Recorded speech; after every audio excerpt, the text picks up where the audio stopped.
तो चलिए अब दंतेवाड़ा से जुड़ी हुई एक और खबर का रुख कर लेते हैं। दंतेवाड़ा में आज कैबिनेट मंत्री केदार कश्यप ने आत्मनिर्भर भारत अभियान को लेकर के एक महत्वपूर्ण प्रेस वार्ता का आयोजन किया। बता दें आपको, उन्होंने कहा कि प्रधानमंत्री नरेंद्र मोदी के नेतृत्व में भारत अब स्वदेशी नवाचार के दम पर आत्मनिर्भरता की नई ऊंचाइयां छू रहा है। मंत्री कश्यप ने यह भी बताया कि देश में रक्षा, ऊर्जा, अंतरिक्ष और डिजिटल तकनीक से क्षेत्र में ऐतिहासिक उपलब्धियां हासिल हो रही हैं और अब भारत वैश्विक शक्ति बनने की दिशा में तेजी से आगे बढ़ रहा है। उन्होंने प्रेस वार्ता के दौरान यह भी कहा, ऑपरेशन सिंदूर से लेकर made in India, semiconductor chip और भारत के अपने स्पेस स्टेशन की घोषणा तक हर क्षेत्र में भारत ने आत्मनिर्भरता की खासा मिसाल कायम की है। वहीं मंत्री कश्यप ने मिशन सुदर्शन चक्र का भी उल्लेख किया, जिसे भारत की आक्रामक रक्षा क्षमताओं को और मजबूत करने की दिशा का पहला कदम बताया है। दंतेवाड़ा से संवाददाता भुवनेश्वर ठाकुर की रिपोर्ट।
वरिष्ठ मंत्री सम्मानीय केदार कश्यप जी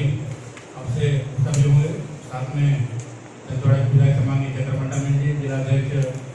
संतोष गुप्ता जी, मीडिया प्रभारी हमारे जिला के अध्यक्ष संतोष गुप्ता जी, हमारे हमारे सम्मानीय विधायक चंद्रमंडा जी, माननीय नरेंद्र मोदी जी ने जब देश पूरा अपने घरों तक सीमित हो गया था, तो उन्होंने देश में अपने लोगों को और उनके रोजगार को बचाने के लिए उन्होंने आत्मनिर्भर भारत का जो मंत्र दिया, आज वो मंत्र धीरे धीरे बढ़ता बढ़ता आज इस स्थिति तक आ गया है कि हमारा देश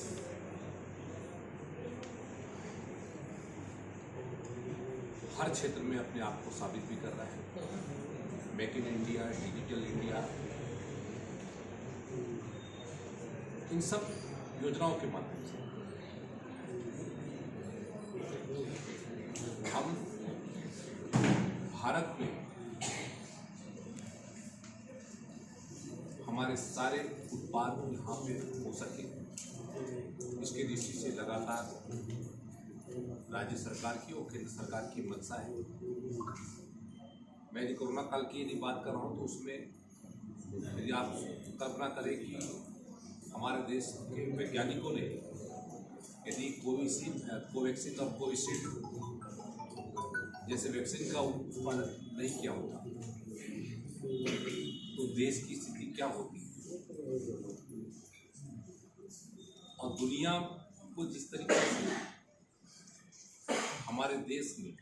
इस वैक्सीन के माध्यम से एक नई जिंदगी प्रदान की